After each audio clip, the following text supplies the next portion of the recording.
Amém? Foi fraco. É mais para misericórdia, né? Segunda carta de Pedro, capítulo 2. É bem caminhando para o finalzinho da Bíblia.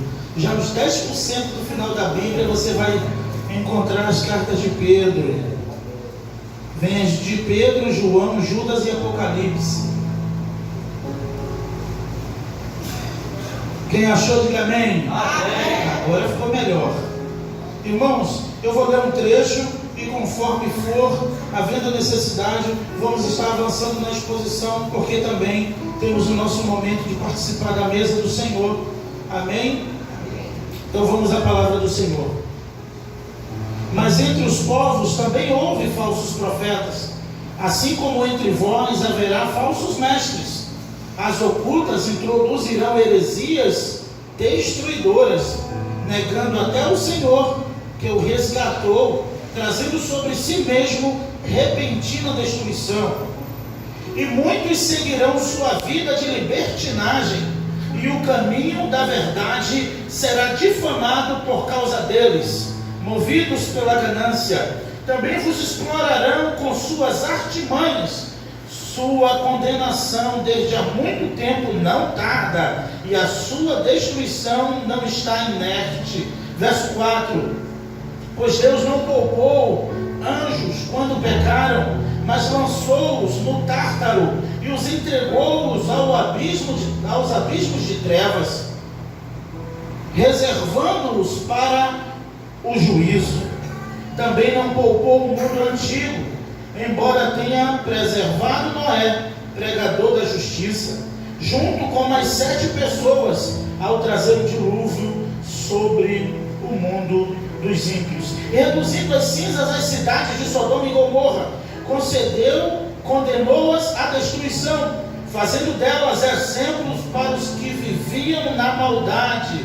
Se Deus livrou o justo Ló, atribulado pela vida indecente daquelas pessoas sem princípios, porque vivendo entre eles, esse justo afligia sua alma todos os dias ao ver e ouvir as obras perversas dele. O Senhor também saberá livrar da provação os piedosos e reservar para o dia do juízo os injustos, que já estão sendo castigados, principalmente os que, seguindo a carne, andam em desejos impuros e desprezam toda autoridade, presunçosos, arrogantes, não receiam em difamar seres religiosos superiores, ao passo que os anjos, embora maiores em força e poder, não pronunciaram contra eles acusação difamatória diante do Senhor. Mas esses homens, que à semelhança de animais irracionais,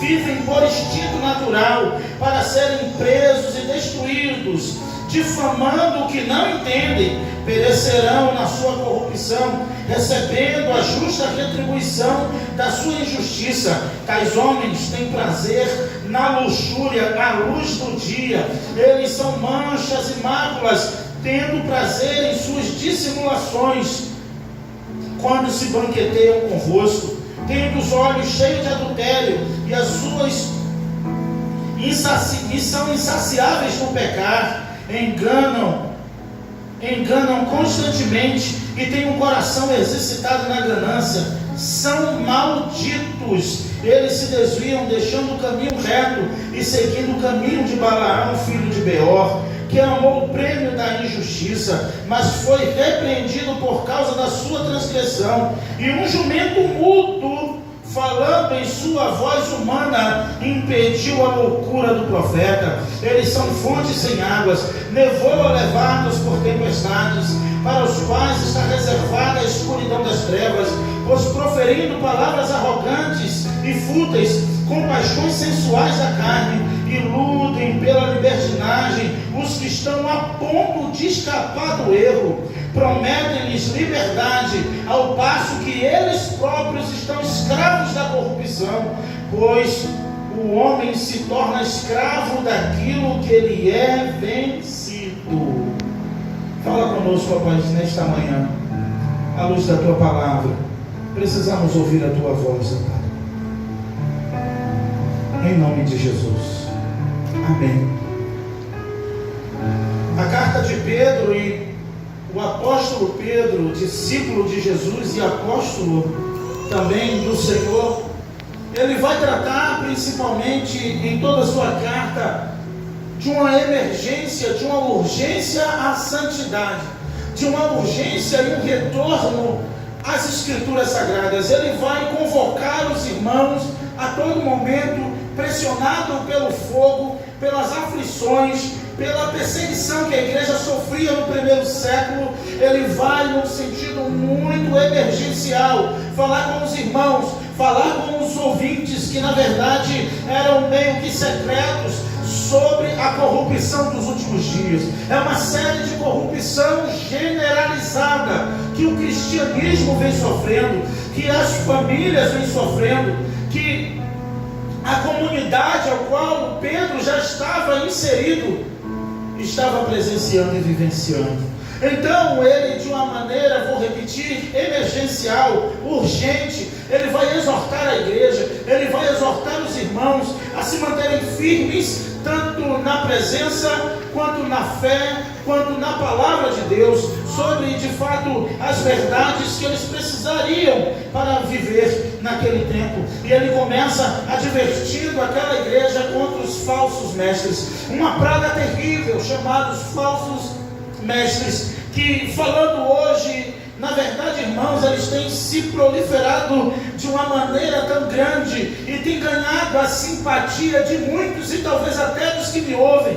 Muita simpatia eles têm ganhado porque as suas palavras são doces, porque as suas palavras são agradáveis, porque eles procuram e pesquisam qual é a maior necessidade do seu público, e então ele mexe com aquilo que a natureza do homem já é inclinada. A natureza do homem é inclinada à vanglória, à própria glória, à busca dos seus próprios resultados, à busca do seu mérito. Então eles mexem, eles se inflamam, eles tocam na parte mais sensível da humanidade, que é o ego. Então ele mexe com o ego, ele acaricia o ego, ele coloca o ego dessa geração para ninar, e temos uma grande massa de pessoas que estão debruçadas sobre o colo, sobre os braços, se assim eu posso dizer numa linguagem figurada, dos falsos mestres. Homens que amam a libertinagem, aprovam a libertinagem,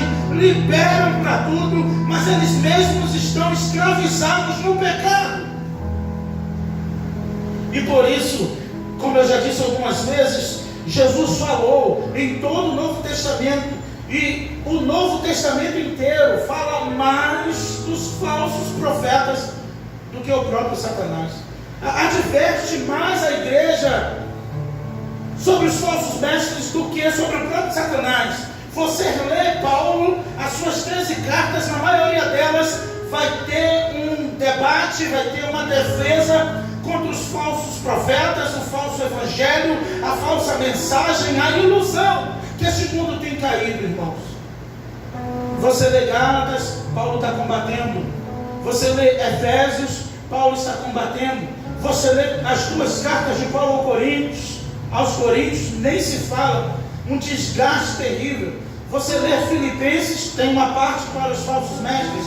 Você lê a carta de Judas, tem uma parte para os falsos mestres. Você lê as cartas de Pedro, tem uma parte para os falsos mestres. Você ouve Jesus o tempo inteiro dizendo: cuidado para que ninguém vos engane, porque depois da minha partida lobos se introduzirão em vosso meio. São oportunistas que esperam a ausência da palavra, a ausência da doutrina, a ausência do pastorado, a ausência daquilo que vem de Deus, e são oportunistas e pegam essa geração naquilo que elas mais estão necessitadas, carentes. Afinal de contas, todo mundo hoje precisa de um ombro para chorar. Mas eu digo para você, chore nos braços de Jesus, chore nos braços de Jesus, chore aos pés da cruz. É na cruz que devemos estar e nunca devemos sair de lá. Aos pés da cruz, o apóstolo Paulo diz: já não sou mais eu que vivo, mas Cristo vive em mim. Eu já estou crucificado com Cristo. A vida que agora vivo, eu vivo na fé no Filho de Deus. E ele também vai dizer que quando eu estava entre vós, eu não desejei saber nem falar de outro assunto, a não ser este, Cristo crucificado. Essa era a obsessão, essa era a meta, esta era, na verdade, este era o objetivo do apóstolo Paulo: falar, pregar e ensinar sobre a cruz de Cristo. Porque quem pensa na cruz de Cristo, quem gasta tempo pensando na morte do Senhor, como iremos relembrar aqui nesta manhã, a ceia relembra o dia da traição, a ceia nos faz relembrar o dia da morte. Foi o último dia onde Jesus foi entregue e ele ceiou ali, a última ceia com os discípulos. Quem tem a mente ocupada na cruz de Cristo não fica arraigado nas coisas desta terra. Ele não está preso. Ele até precisa, mas ele não depende das coisas da terra. Ele depende das coisas do alto que vem de Deus. O salmista disse: ainda que meu pai e minha mãe me abandone, o Senhor me acolherá, cuidará de mim. Então eu vou estar fazendo uma breve exposição por blocos aqui em versículos a respeito da advertência do apóstolo Pedro. Mas entre o povo também houve falsos mestres, falsos profetas. É uma continuidade do discurso de Pedro, porque naquela época já houve também falsos profetas. Na época de Jeremias tinha falso profeta. Jeremias profetizava de maldição, Jeremias profetizava o juízo, Jeremias profetizava o castigo que vinha do norte, Jeremias mostrava que vinha a condenação sobre Jerusalém. E o profeta Ananias dizia: não, estamos em tempo de paz, estamos em tempo de bênção, não, vai melhorar, não é nada disso. E vocês acham que o povo preferia, e o rei preferia ouvir quem? Jeremias ou Ananias? Preferia ouvir Ananias. E Jeremias disse assim: o profeta só é considerado profeta depois que a sua profecia se cumpre.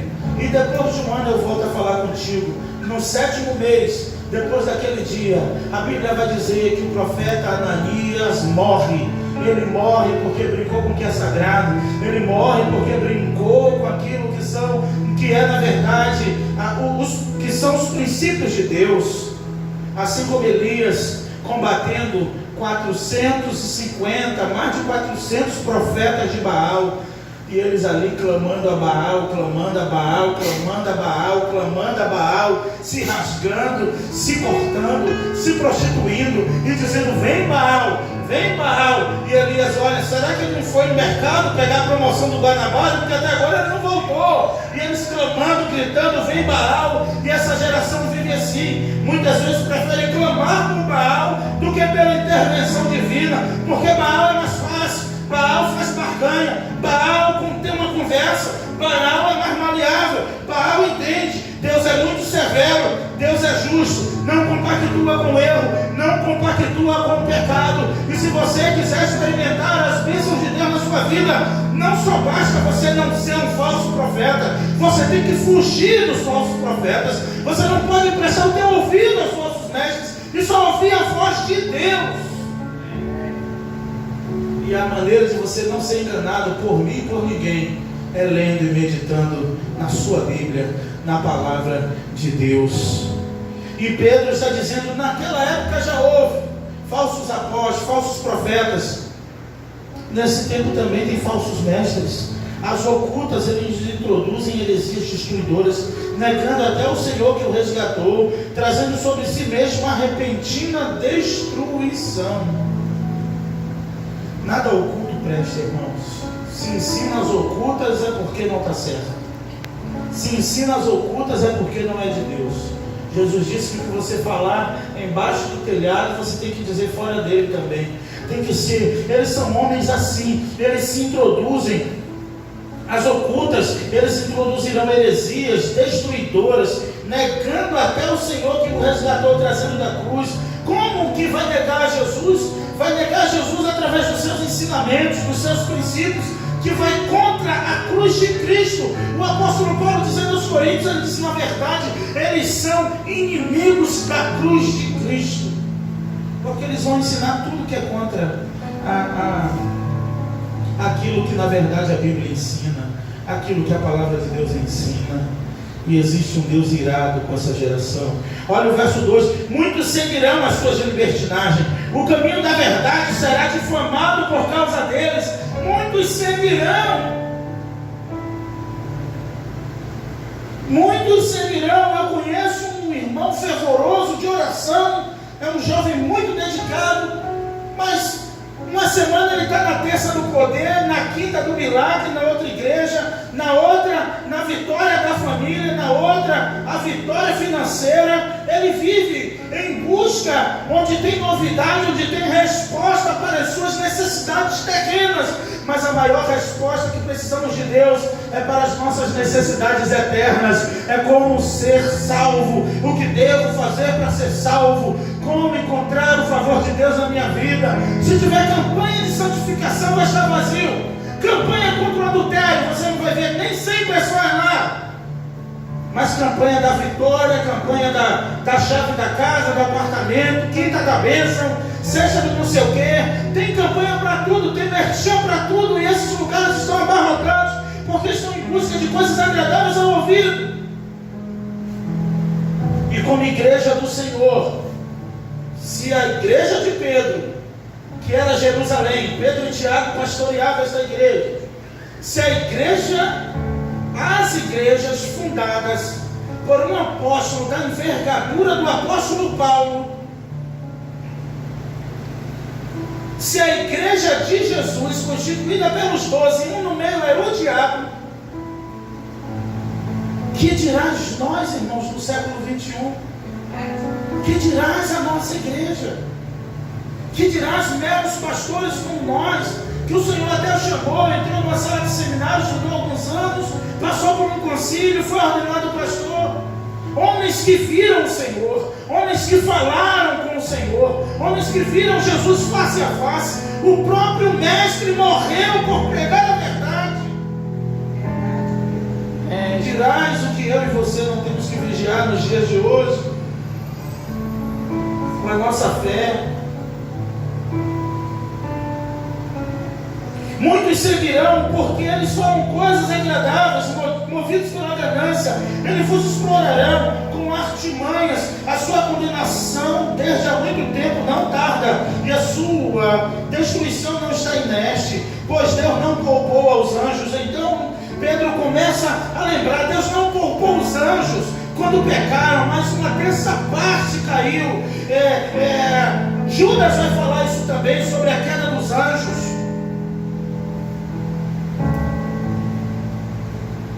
E Jesus disse: eu vi Satanás caindo do céu como um relâmpago, como um raio. Judas vai dizer que eles são como estrelas cadentes que brilham por um momento, mas existe uma negritude das trevas reservada esperando eles. Haverá uma condenação, haverá o juízo de Deus sobre os filhos da desobediência. Ele não poupou nem os anjos, criaturas feitas para serem puras, e Deus não poupou os anjos. Que dirás estes? Também não poupou o mundo antigo, embora tenha preservado Noé e mais 7, que foi na verdade a sua família, pregador da justiça, com as 7 pessoas, ao trazer o dilúvio sobre o mundo. O verso 6: e reduzindo as cinzas as cidades de Sodoma e Gomorra, condenou a destruição, fazendo exemplo para os que viviam na maldade. Ela deve ser exemplo para os que vivem na maldade. Por causa da libertinagem, da prostituição, do homossexualismo, todo tipo de pecado, Sodoma e Gomorra estava envolvido. Mas existia um justo naquela cidade, que afligia a sua alma todos os dias. Ele sofria, ele não podia sair de Sodoma e Gomorra, mas ele sofria. Se Deus livrou o justo Ló, verso 7, atribulado pela vida indecente daquelas pessoas sem princípios, porque vivendo entre eles, esse justo afligia a sua alma todos os dias, ao ouvir e ver as obras que eles praticavam. Quanto tempo você não aflige a sua alma pelo pecador? Quanto tempo talvez você não aflige mais a tua alma pelo pecado? Você não chora mais, você não lamenta mais, você não sente mais. Afinal, quem paga minhas contas sou eu, cada um com o seu, e a igreja respondendo diante de Jesus.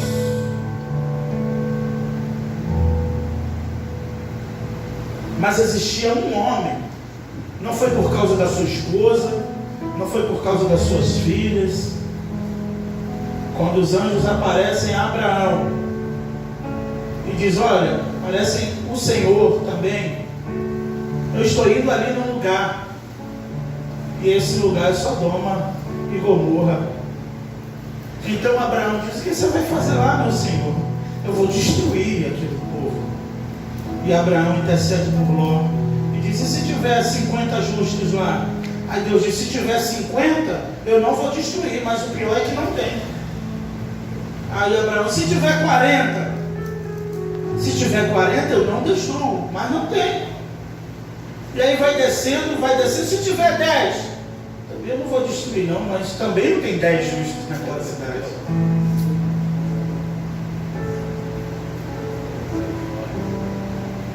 Muitas desgraças não aconteceram que deveriam acontecer por causa de 10, 5, 20 justos afligindo a sua alma. Precisamos afligir a nossa alma contra o pecado. Precisamos afligir a nossa alma contra a desobediência, contra o erro. E este homem não pôde salvar aquela cidade. Tanto Noé, eu peguei essa frase, achei muito interessante essa semana nos status de uma irmã, que Noé não conseguiu salvar o mundo, mas ele conseguiu salvar a sua família. Jó, a mesma coisa aqui, ele não conseguiu salvar os de Sodoma e Gomorra, mas ele e a casa dele, com exceção da sua esposa que olhou para trás, ao ver tanta riqueza, porque ela estava arraigada nas coisas da terra. Ló era um homem próspero, Ló era um homem rico, então ela olhou para trás para o que ia deixar e esqueceu de olhar para frente e ver o que iria receber da parte de Deus. E quando ela olha para trás, simplesmente ela vira uma estátua de sal. Se o Senhor te chamasse hoje para sair agora de onde você está, você iria ou você viraria uma estátua de sal? Afinal de contas, quando estamos muito arraigados nas coisas da terra, só nos resta olhar para trás. E isso impede muitos de caminhar. Mas existia um justo lá que afligia. Ele ficava atribulado. A sua alma ficava atribulada. Você já ficou atribulado? Eu já fiquei. Fico de vez em quando com uma conta para pagar, com uma fatura. A gente fica atribulado, né? Não dorme. Meu Deus, o que eu vou fazer? Vou tirar daqui para pagar aqui. Depois quando eu pegar aqui, eu boto aqui. É assim ou não é, irmãos? É verdade.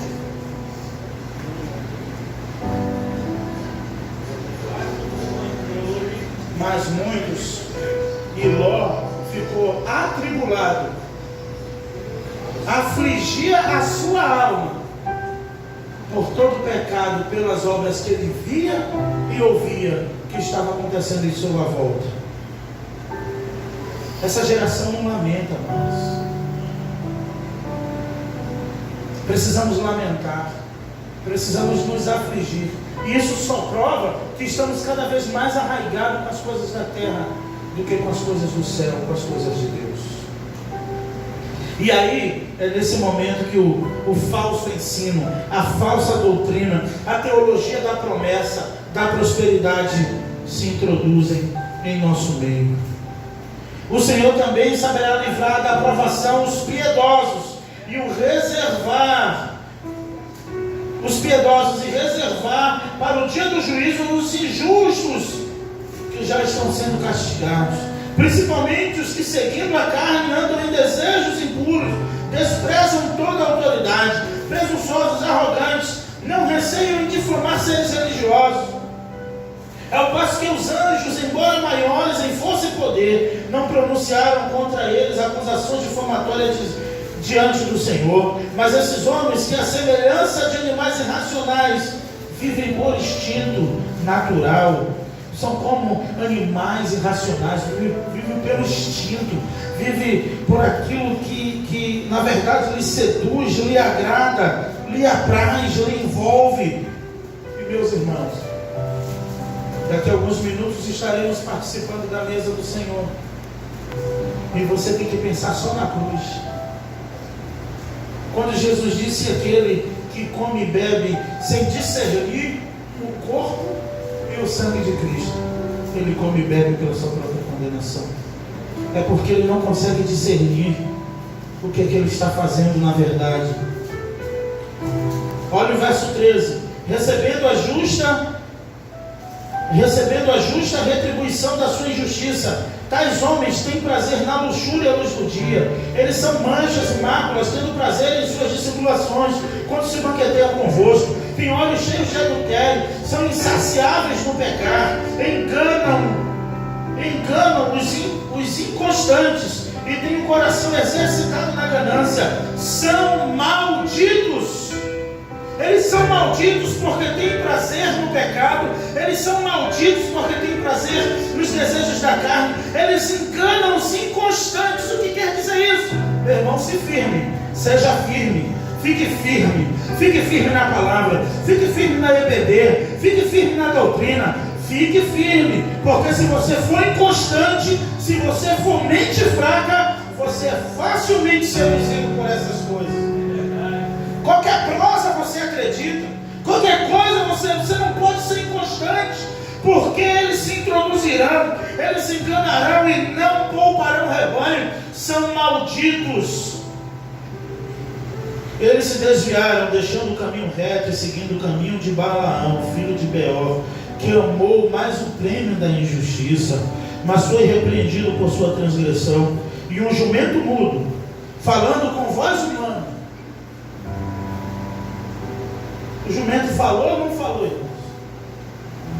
A jumenta falou ou não falou? Está dizendo que a jumenta muda falou com o profeta, impedindo a loucura dele, porque ele estava seduzido e arraigado pelo prêmio.